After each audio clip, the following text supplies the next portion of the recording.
Welcome back to the Metric Stack podcast. I'm joined today by Jeremy Moser, founder and CEO at uSERP, one of the hottest SEO and digital PR agencies. They boast clients such as BigCommerce, Freshworks, and Monday.com. Jeremy is also an Entrepreneur.com Leadership Network advisor. My name is Allan, co-founder and CEO at Klipfolio.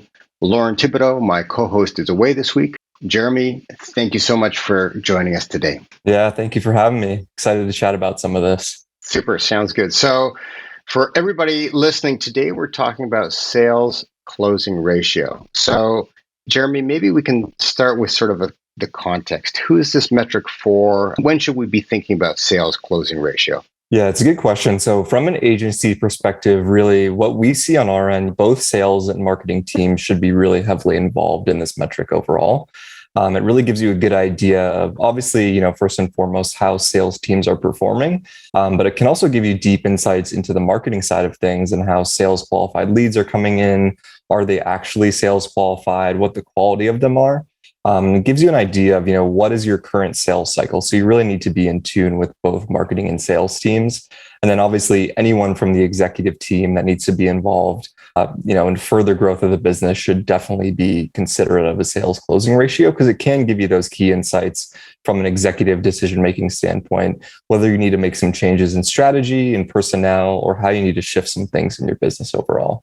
So it's a pretty fundamental ratio or a pretty fundamental metric.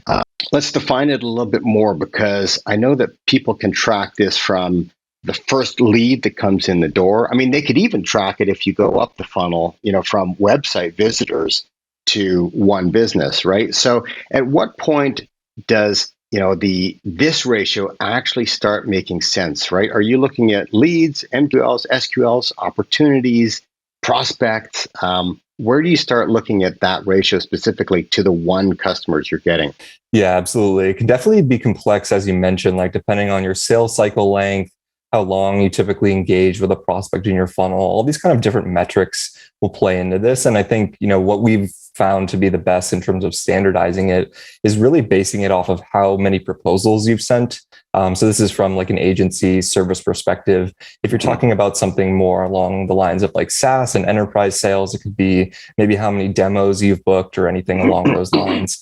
We really see that as a better metric overall because it just gives you a good insight of these folks are really primed to convert overall versus maybe someone who's just entering the funnel as a sales qualified lead. They're probably very early in the stage. And so if your sales cycle is, let's say 3, 4, even up to 5, 6 months long, if you're in a service space, your metrics there can get quite distorted on what your actual sales closing ratio is.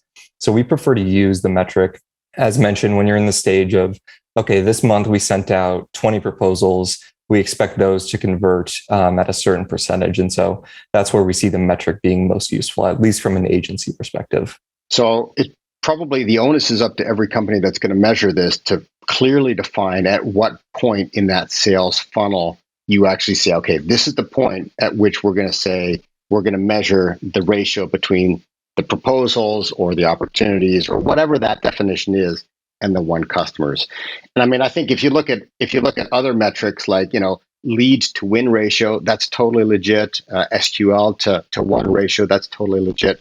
But we're really talking about a very qualified sales opportunity and how efficiently your sales staff are closing that. Is that right? Yeah, absolutely. That's the way we prefer to track it. Because as I mentioned, if your sales cycle is pretty long, it gets a little bit sticky on how you actually measure that on a month-to-month basis. So for example, if a lead comes in your pipeline, it could be 3 months before you'd expect them to even have a decision made on some sort of service, right? So if you're trying to analyze this on a month-to-month basis, see how things are performing, try and make enough changes so that you can drive future impact, it gets really cloudy and murky in terms of, is this ratio actually accurate? How many of these were expected to close? If you look at a given month, maybe it says 0 have closed from those sales qualified leads, when in reality, you extrapolate that to, let's say, 3, 4 months, then your ratio starts to normalize. So we really like to see that done from, as I mentioned, the proposal stage, because then you can see really on a monthly basis how accurate some of that is, and you can make faster decisions. So just looking at your process, how long is it for you guys to go from proposal to a one on average? Yeah, that it really does depend for us, and it'll usually range from anywhere from a few days to a few weeks on average. So we should see if we're giving out proposals. We like to minimize, we can talk further about this, but we like to minimize the amount of proposals that we give, and really be selective on who we're giving those proposals to based on who, A, who we think we can help the most, but B, who we think is actually highest in terms of a lead score metric. So a lead scoring is something we really heavily track side by side to something like this sales closing ratio to know that, are the sales qualified leads that we're giving proposals to, are they even qualified to get those proposals in the first place? Are they a good fit for us overall? Do they have the budget? Are they ready to move forward quickly? All these things can really impact your closing ratio. And it's something you want to take into account. So we typically see that be anywhere from a couple of days to a couple of weeks is average for us. But then again, we limit who we give a proposal to based on a lot of those factors I just mentioned.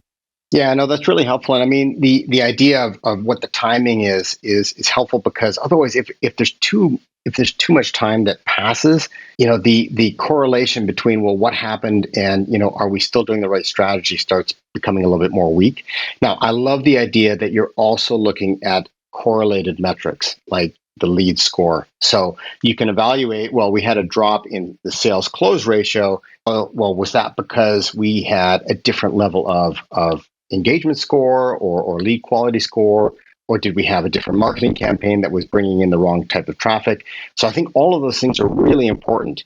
Are there certain lessons out of that you've learned, or you can say, do this, to make sure that there's a consistent uptick in the sales conversion score? Yeah, super good question. I think this overall really pairs with a few key metrics that can give you sort of an idea of where to go and how to increase that sales close ratio. Things like, how many booked appointments do you have, and the ratio of attended meetings to that gives you an idea of, okay, these are really good quality sales leads that are coming in. So again, this goes back to the marketing side of things, where you want your sales and marketing teams to be really aligned on, here's the amount of leads that are coming in, here's the sources they come from, here's the quality driven by those sources. So obviously some channels are going to have better quality leads than others from your marketing side of things. And that's going to give you really key insights onto, okay, maybe these ones are ready to convert faster depending on what stage of the funnel they came in. So there's a lot of kind of good before metrics that you can determine there. There's also some after metrics in the sense of, once one of those sales has closed from that sales closing ratio, how do you identify the value of those and then track that back to some of those initial metrics? So we're talking things like, lifetime value, maybe how long they stay, depending on if this is a service or software.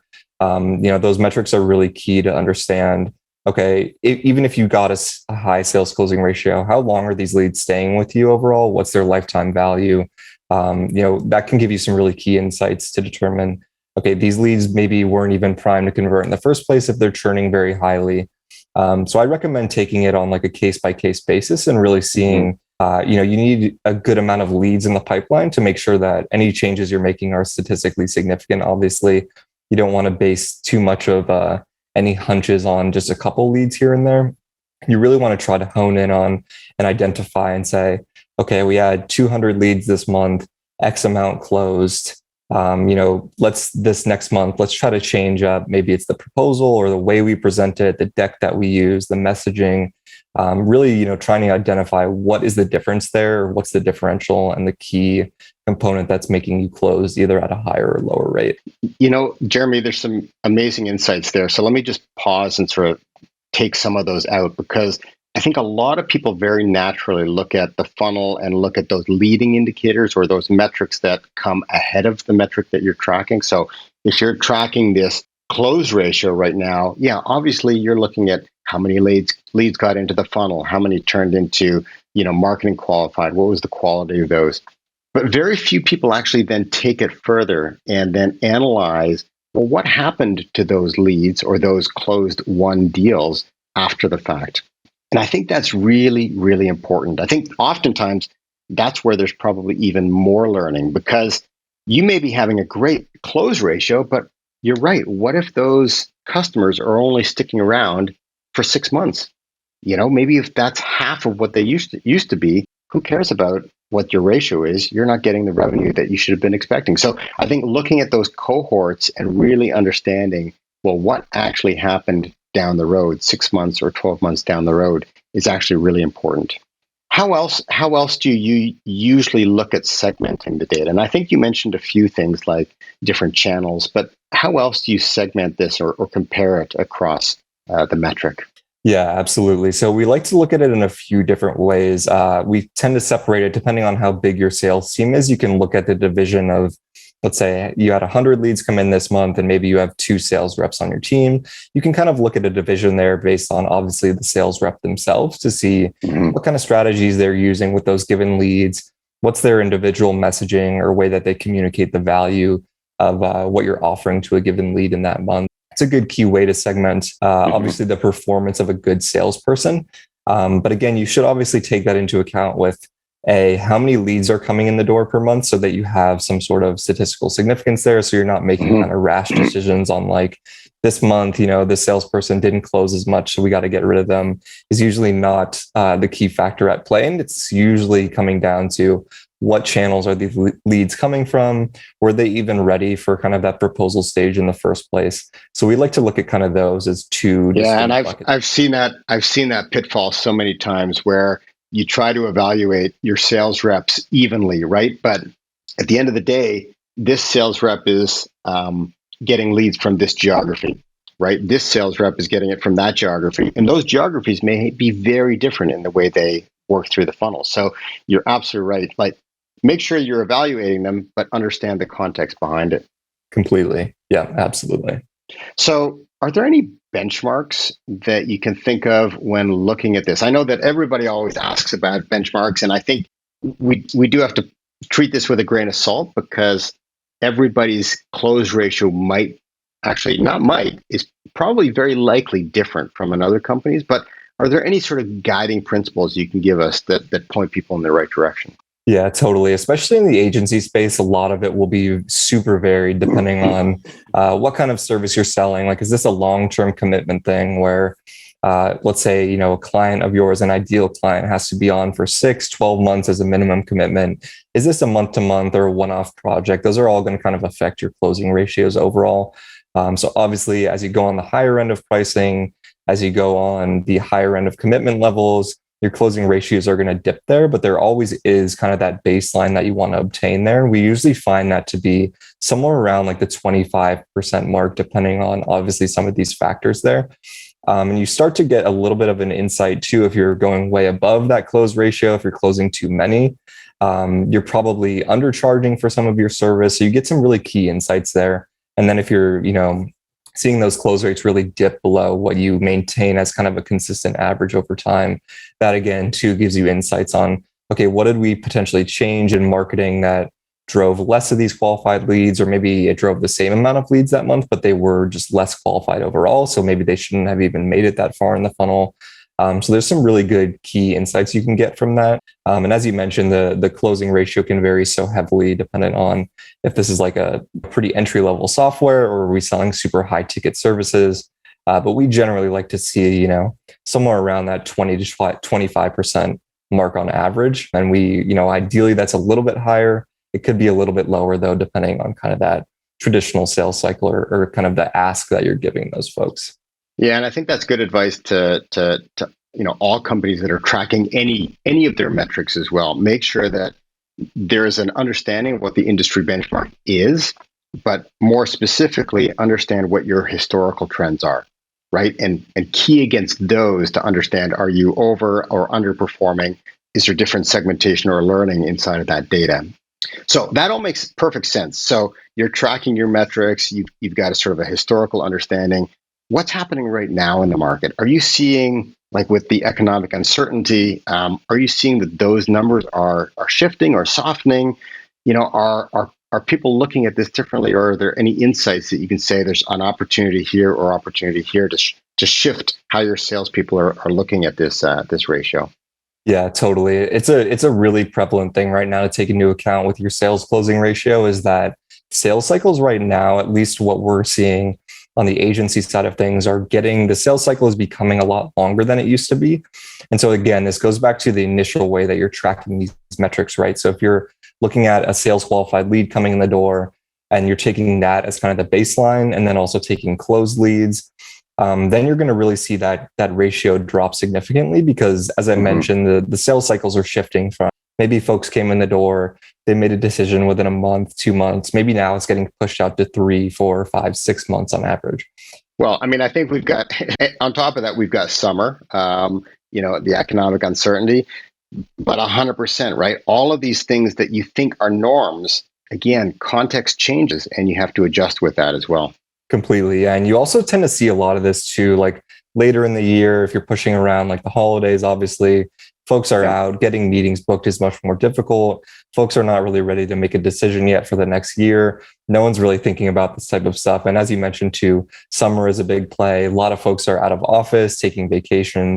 So a lot of that does come into account. And you really need to solidify what actually is the sales closing ratio for us. And as I mentioned, we find that best metric to be tracked is how many proposals are you sending out? Because that gives you obviously the best idea of folks that were kind of ready to go in the first place versus maybe they just came in the funnel, but now they're on vacation for 2 months, and that's going to distort heavily on the metric that you're trying to track. That's amazing. So, Jeremy, maybe in closing, maybe you can sort of sum this up. Like, first of all, why was this the metric that you chose to talk about? Like, why is this the one? And is there any insight or advice that you can give somebody who wants to track this as well? Yeah, it's really, a really powerful metric when you're running a service-based business. I think it just gives you really clear insights from almost all perspectives of your funnel, from kind of the start of marketing to the finish of closing a lead, but also even the after effects, right? Of we got this person in the door. Okay, now did we deliver on our promises? Did the salesperson make specific promises that we could hit and we could achieve? You can see some of that by like churn and how long they stay, what their lifetime value is. I think this metric has really good tie-ins to pretty much all other metrics in your funnel that you should be tracking, right? It gives you really good ideas of how to pivot if your marketing strategy is not working, if the leads that are coming in are just low quality overall. There's just kind of so many branches from the tree, so to speak, where you can reach out and say, okay, this is probably impacting the ratio. If our ratio dips below this, we need to look into X, Y, Z metrics over here. There's a lot of kind of tie-ins to the general business as a whole. And I think it's a really powerful metric if you're, whether you're on a marketing team, a sales team, or an executive team. Jeremy Moser, everybody, CEO at uSERP, talking about sales closing ratio. Jeremy, this was fantastic. I love how this is such a central metric that has impact ahead in the marketing funnel, impact afterwards in the lifetime value of the customers, and really can tell you a lot about the health of your entire value proposition. So again, Jeremy, thank you so much for joining us. This has been fantastic. If you enjoyed today's conversation about metrics and data, be sure to check out Metric HQ, our online resource for the metrics that matter most to you and your business.